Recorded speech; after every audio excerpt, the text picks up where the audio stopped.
de estar aquí con ustedes en esta noche. Esta es una noche especial. Los martes también me conecto con una línea en Colombia y me estaban enviando el link que vaya para allá. Los viernes estoy con Perú, los jueves en el Arca de Noé, los miércoles con la iglesia de Núbar. Y qué bueno, ocupados en todo esto, que yo siempre lo digo que esta herencia nos la dejó la pandemia, estas redes sociales que se activaron y que hoy podemos disfrutarlas cada uno. Hay un poema de un autor americano llamado Francis Thompson. Esto fue por allá por el año 1859. Y este hombre escribió ese poema y lo tituló El sabueso del cielo. Esa palabra la vemos mucho por ahí en algunas razas de perros, perros sabuesos. Que es un perro que desarrolla un olfato especial, son muy cazadores. Y estos animales en el campo, en el monte, son muy preferidos porque regresan con su casa, con su presa. Y este hombre, Francis, tituló ese poema El sabueso del cielo. Y él dijo, o a través del poema, él se centra en resaltar, en decir que Dios como un sabueso está buscando en el mundo entero a cada uno de nosotros. Hemos escuchado testimonios de personas que dicen, bueno, el Señor me sigue buscando, fui a tal iglesia y ya me querían dejar allí, me encontré en tal sitio con otra persona de la iglesia y yo le digo, bueno, es una oportunidad que el Señor le está dando, el Señor tiene mil maneras, le está mostrando que regrese, que el camino, que la puerta está abierta, que la salvación todavía está allí accesible para usted y para todos. Y eso es a lo que se refiere en sí el poema, porque él dice que Dios está buscando a alguien que huye de él, como lo hacen, dice el poema, muchas personas atrapadas en el mundo. ¿Será que Dios nos está persiguiendo entonces? ¿Será que de verdad es una persecución? ¿Hay algún rescate, algún dinero por cada persona? Hoy en día vemos en las redes sociales personas que en otro ámbito por allá, millones de dólares inclusive ofreciendo por ellos, por entregarlos. Pero hermanos, qué bueno que el Señor a través de esas redes sociales, a través de ese culto los martes, los miércoles, los viernes, no importando el día y la hora, cuando abrimos la Biblia o esos micrófonos se abren, ojalá que podamos escuchar la voz del Señor que está hablando a usted y a mí. Primera de Juan, capítulo 4 y el verso 19 dice, nosotros le amamos a Él porque Él nos amó primero. Sí, si Dios es el sabueso celestial y está detrás de mí, detrás de usted, es por amor, porque nos ama y porque quiere lo mejor para nosotros. Y Romanos 5:8 más Dios muestra su amor para con nosotros en que siendo aún pecadores, Cristo murió por nosotros. Amén. Bien, Lucas capítulo 9, ya la hermana nos leyó este pasaje bíblico en el cual queremos meditar en los minutos siguientes. Y nos dice Lucas 9, allí a partir del versículo 8, de esta escena que sucedió allá en el monte Tabor. Ese monte no es muy grande, no es muy alto, es un monte más bien bajito, no es de esos montes que uno tiene que, como decir, un monte Everest, que van por allá alpinistas y se quieren hacer famosos llegando al fin arriba de la cumbre de esos montes con más de 1000 metros de altura. Este es un monte más bien pequeño, pero que también requería de un esfuerzo para llegar hasta ese lugar. El Señor había estado trabajando todo el día con los discípulos, había multiplicado los panes, etcétera. Había sido un día como diríamos acá en esta zona, un día muy busy.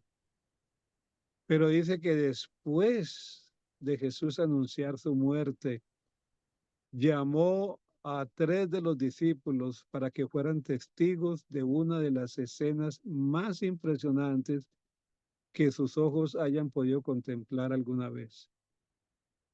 Yo imagino estos tres hombres que el Señor está llamando, cansados, también habían estado allí a la par con el Señor, trabajando. Y llama a los tres y les dice, vamos. No sé si les dijo, lleven algo, lleven que arriba hace frío, pero no interesa. Lo que sí sabemos es que estos hombres estaban cansados, pero no se atrevían a preguntar al Señor, perdón, para dónde iban o qué iban a hacer. Y estos tres habían sido privilegiados porque el Señor, lo podemos ver más adelante, que a los mismos tres el Señor estando allí en el huerto del Getsemaní los llama a ellos. Pero vamos a dividir allí este grupo, vamos a dividir esta iglesia, porque el Señor se va con tres y abajo quedan nueve. Yo voy a usar algunas citas del libro El deseado de todas las gentes. Van a ver ustedes cómo allí la inspiración nos ayuda a visualizar mejor esta escena que sucedió allí en ese monte. Dice el libro, fue en un lugar solitario en la montaña. Jesús se detuvo a un poco de ellos y comenzó a orar. Yo no sé si el Señor le dijo lo mismo a los discípulos. El Señor se retiró de ellos, comenzó a orar. Dice que al principio Pedro, Santiago y Juan se unieron formando un círculo de oración. No cabe duda. Yo pienso que allí hubo un común acuerdo, ya vamos a estar acá o qué sé yo, cuando hacemos una vigilia, una mini vigilia, hasta qué hora vamos a estar acá. Estoy recordando la última vez que estuve en mi iglesia por allá en mi país, allí las vigilias eran de amanecida y hasta que llegó un pastor y dijo, se acabaron las vigilias de noche completa. El Dios que escucha de noche también escucha de día. Vamos a comenzar temprano y a las 10 de la noche cada uno para su casa. Y yo no sé si esos tres discípulos hicieron lo mismo. Lo cierto del caso es que en algún momento comenzaron ya a dormirse y me imagino yo que dijeron amén y se fueron durmiendo. Pero el Señor continuaba allí ocupado, estaba orando, pidiéndole a su Padre Celestial que mostrase a estos discípulos algo especial iba a ocurrir allá en ese monte. El Señor quería permitirles que vieran la gloria que Él había tenido desde antes de venir a la tierra. Y qué bendición, hermanos. Yo no sé si el Señor les anticipó lo que iba a pasar allí. Yo creo que el solo decirle al Señor que dedicaran el tiempo también a la oración juntamente con Él, era ya más que suficiente. Cualquier cosa podía ocurrir allí.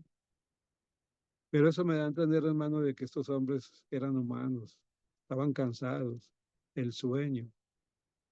Y yo pienso que una ocasión como esa es para no darle sueño a uno.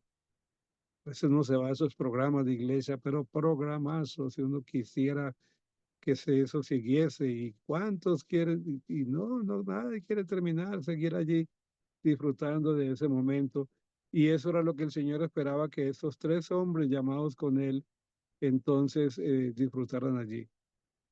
Ahora yo me pregunto, hermanos, el Señor allí lo escuchamos en la lectura bíblica y tal vez podemos volver allí brevemente porque vale la pena, porque hay allí un mensaje para cada uno de nosotros con relación a lo que pasó en ese lugar. Un segundito que se me apagó por aquí la tablet.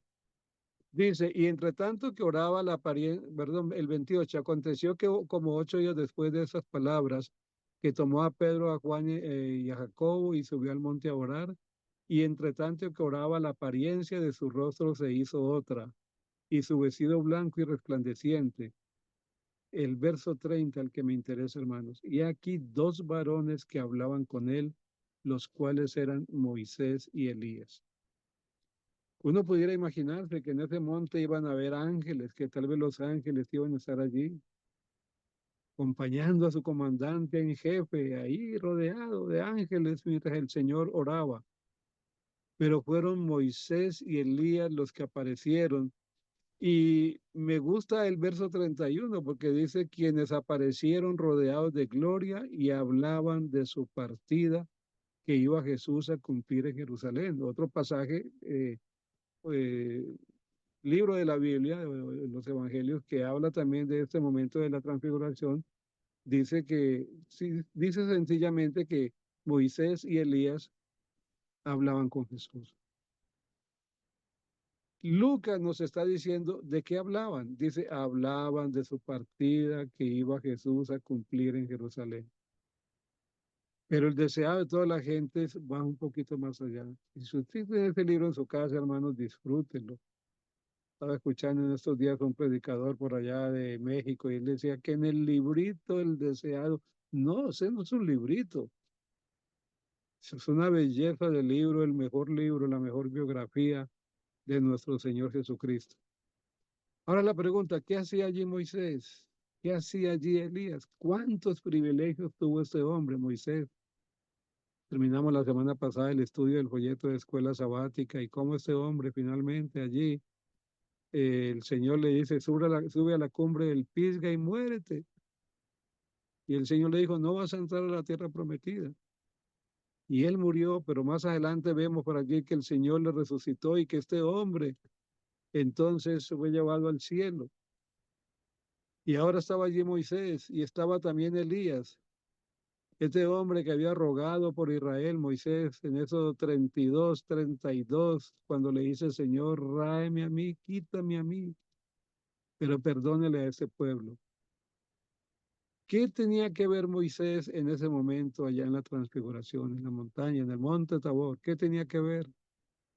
Oh, dice que Moisés entonces sencillamente estaba representando a aquellos, todos aquellos que se fueron ya, que se nos adelantaron, que nos tomaron una pequeña ventaja, que descansaron en el Señor, pero que estarán, que el Señor, que resucitarán cuando el Señor venga, como cuando suene esa trompeta y dice que los muertos en Cristo resucitarán primero. Ahí estaba Moisés representando a esos, a la resurrección. Pero estaba también Elías, que conocía, que había conocido la soledad, que había estado 3 años y medio, que había llevado el peso del odio y la desgracia de toda una nación, que había huido al desierto con angustia, con desesperación, y lo vemos por allá en algún momento diciendo, Señor, quítame la vida. Ustedes se imaginan que el Señor hubiera complacido la petición de Elías y le hubiese quitado la vida. Entonces le dice, ¿qué haces aquí, Elías? Levántate, que todavía te queda mucho camino por recorrer.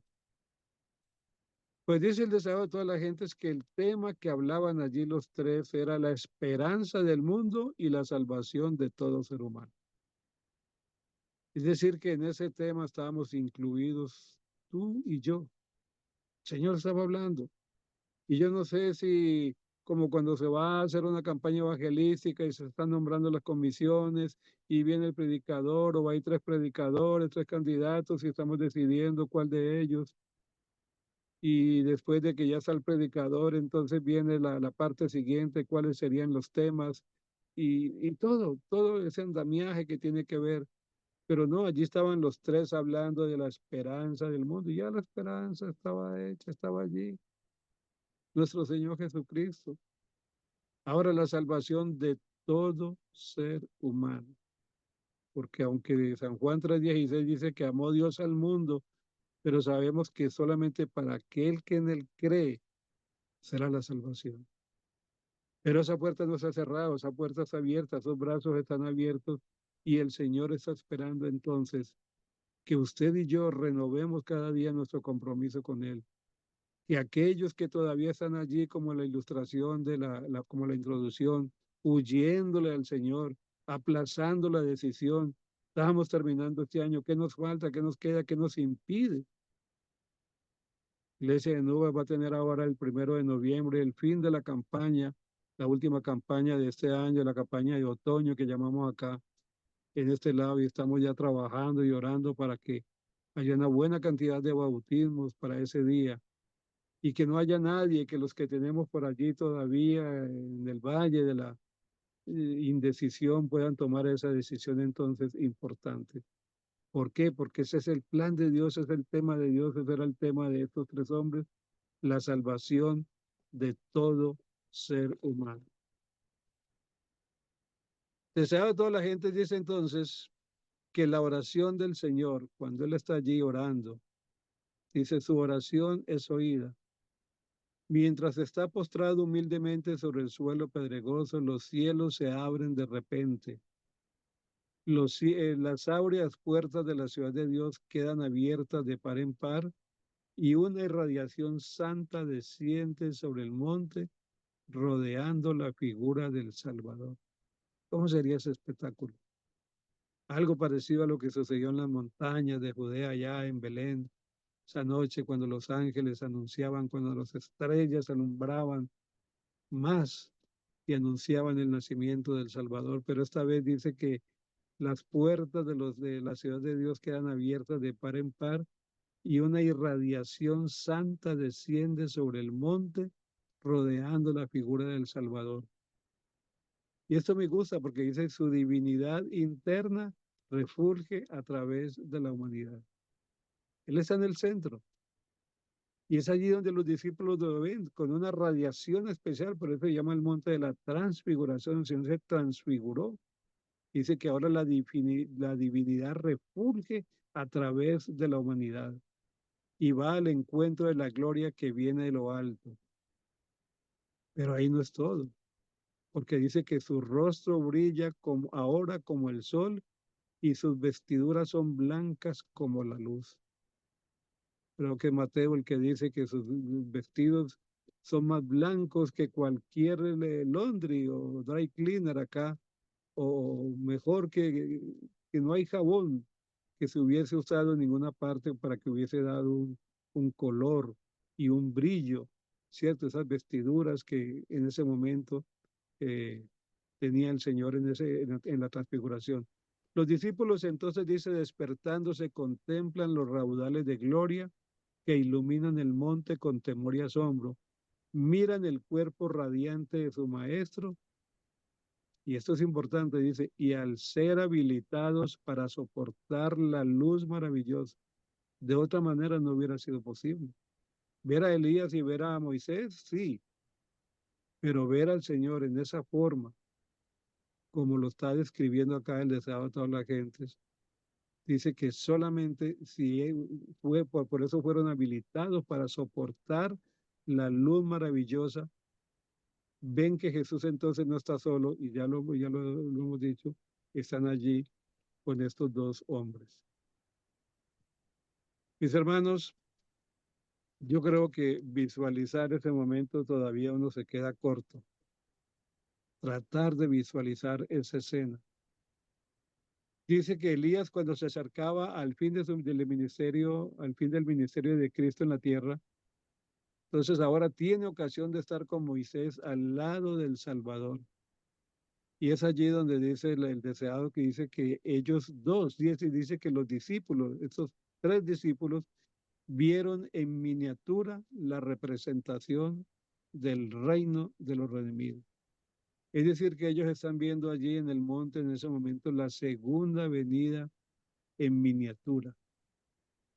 Versículo 35. ¿Qué dice ahí el versículo 35? Segundito. Versículo 35 dice, y Y vino una vino una voz desde luz, la... Sí, adelante. y vino una voz de la nube que decía, este es mi hijo amado, a él oí. Y Miren pasaba entonces, que, hermanos, para completar mejor todavía el cuadro, ver a Jesús radiante como está allí en el medio, ver a estos dos personajes, esa noche, ese cielo iluminado, y ahora la voz del cielo que dice, y vino una voz desde la nube que decía, este es mi hijo amado, a él oí 36, y cuando cesó la voz, Jesús fue hallado solo, y ellos callaron, y por aquellos días no dijeron nada a nadie de lo que habían visto. ¿Qué quería hacer el Señor con ese plan? ¿Qué quería mostrarle el Señor a estos discípulos? ¿Por qué les dice entonces quédense callados por el momento? Segunda de Pedro, Pedro está diciendo allí en segunda de Pedro en el capítulo 1, ya en la epístola que Pedro escribió, él dice porque él había recibido de Dios, versículo 17, segunda de Pedro 1, 17, porque él había recibido de Dios Padre, honra y gloria, cuando una tal voz fue a él enviada desde la magnífica gloria. Este es el amado Hijo en el cual yo me he agradado. Y ahora dice Pablo, y nosotros oímos esta voz enviada del cielo cuando estábamos juntamente con él en el monte santo. Es decir, Pedro lo está confirmando, no solamente lo está diciendo Lucas, Pedro en su carta, en su epístola, está diciendo, yo estaba allí, yo vi todo eso, yo vi a Jesús, yo vi a Moisés, yo vi a Elías, yo escuché la voz de Dios, no quedó ninguna duda, ese es mi Hijo amado, a él oíd, a él escuchad. Pero mis hermanos, vamos a dejar estos personajes tranquilos allá arriba. Bueno, ya ellos terminaron porque la Biblia dice allí el versículo y me acompañan, versículo, versículo 37, dice, al día siguiente, cuando descendieron del monte, una gran multitud les salió al encuentro. Y aquí un hombre de la multitud clamó diciendo, Maestro, te ruego que veas a mi hijo, pues es el único que tengo. Y sucede que un espíritu le toma y de repente da voces y le sacude con violencia y le hace echar espuma y estropeándole y a duras penas se aparta de él. Vamos a hacer un recuento. Viajaron de la montaña, ahora se encuentran con los 9, viene la multitud que estaba esperando a Jesús, viene este hombre que había traído a su hijo para que Jesús la sanara, le está contando lo que pasó, le está contando cuáles son los síntomas, qué es lo que está pasando, por qué lo necesita él, por qué quiere un milagro. Y él dice en el verso 40, y rogué a tus discípulos, estoy en Lucas 9, Lucas 8, y rogué a tus discípulos que le echasen fuera y no pudieron. Verso 41, respondiendo Jesús les dijo, oh generación incrédula y perversa, ¿hasta cuándo he de estar con vosotros? ¿Y hasta cuándo os he de soportar? Trae acá a tu hijo. Mis hermanos, ¿qué pasó? Que los discípulos, los 9 que quedaron abajo, no pudieron hacer el milagro si el Señor ya en el pasado ya habían hecho, el Señor les había ya dado ese poder. Ellos hacían también. ¿Qué pasó que no pudieron hacerlo? Pues el mismo libro nos da la explicación. Los 3 que fueron arriba, a un momento tan especial como ese, se quedaron durmiendo. Pero los 9 que se quedaron abajo, ¿por qué el Señor tiene que decirle generación incrédula y perversa, no lo soporto más? ¿Cómo que incrédulos? Los discípulos, los 9. Oh, dice hermano, y dice este libro, dice que los celos por no haber sido llamados juntamente con los 3 había menguado su fe, había desaliento y habían agravios personales. ¿Por qué el Señor no nos llevó a todos? Si somos 12, ¿por qué solamente se llevó a 3? Se quedaron allí, fue discutiendo entre ellos mismos. Dice que había agravio, había resentimiento y como resultado de eso el Señor no podía contestar la oración para expulsar el demonio. Y yo me atrevo a decirlo así en un español castizo. ¡Qué vergüenza! ¿No será que nos pase también a nosotros igual que estemos clamando al Señor por un milagro y no nos hemos preguntado, Señor, pero qué será lo que está pasando? ¿Qué será lo que está impidiendo? Si la promesa dice que para proveernos lo necesario, nuestro Padre Celestial tiene 1000 maneras de las cuales nosotros nada sabemos.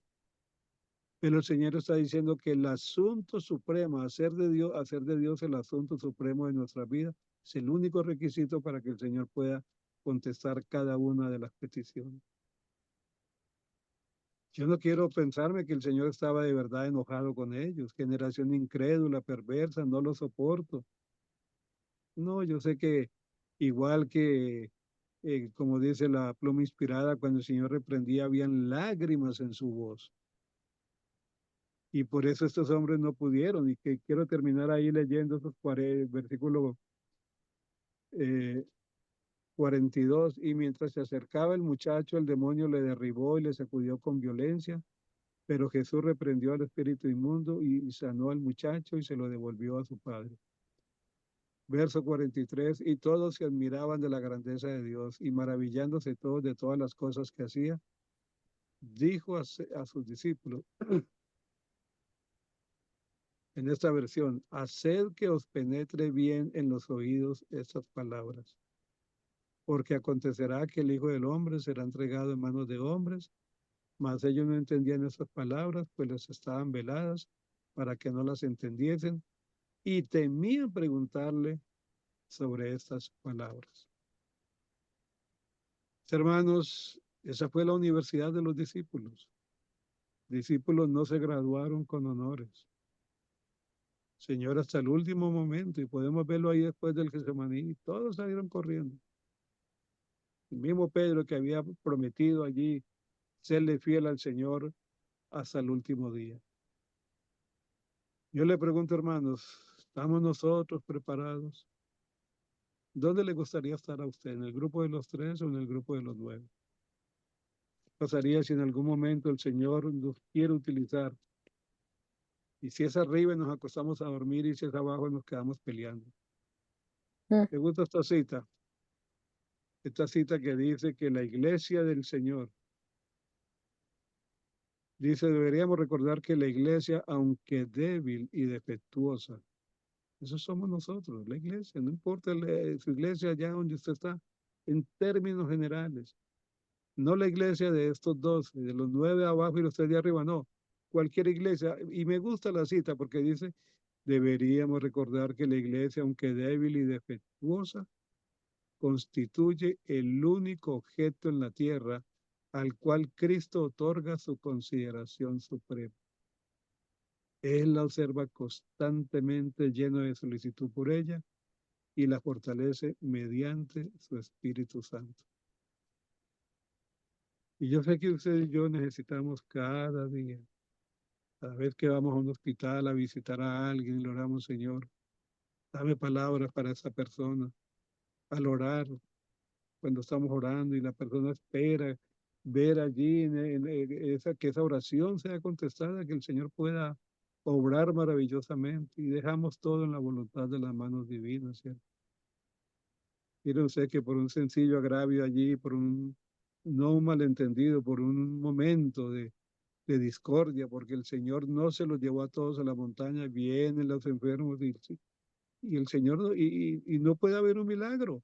Y yo me imagino allí el diablo, como decía mi pastor por allá, riéndose con la muela de atrás, gozando de ver que estos hombres que habían estado por tanto tiempo al lado del maestro, ahora no podían hacerlo. Pero hermanos, seguimos para adelante con la ayuda del Señor. La iglesia no es un museo para exhibir santos, ¿cierto? Sino un hospital para pecadores. Y es por eso que cada día necesitamos entonces ese reencuentro con nuestro Dios.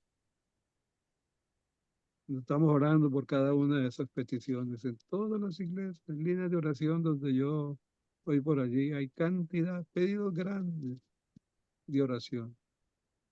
¿Cómo no quisiéramos ver que cada uno de esos pedidos fuera contestado? Las personas que están por allí detenidas, Yesenia y otros que escuché hoy, que fueran liberados. ¿Cómo no quisiéramos ver todos esos milagros?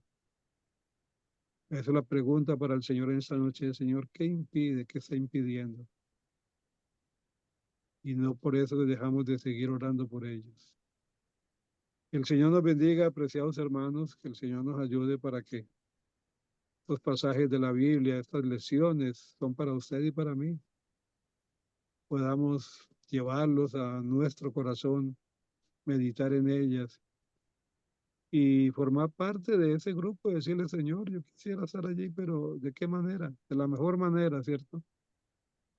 Y yo sé que el Señor va a seguir utilizando a cada uno de los que están en ese grupo, los que oran, los que tienen la lectura, los que animan, los líderes, a cada uno de nosotros el Señor nos necesita para que sigamos trabajando para honra y gloria de su santo nombre.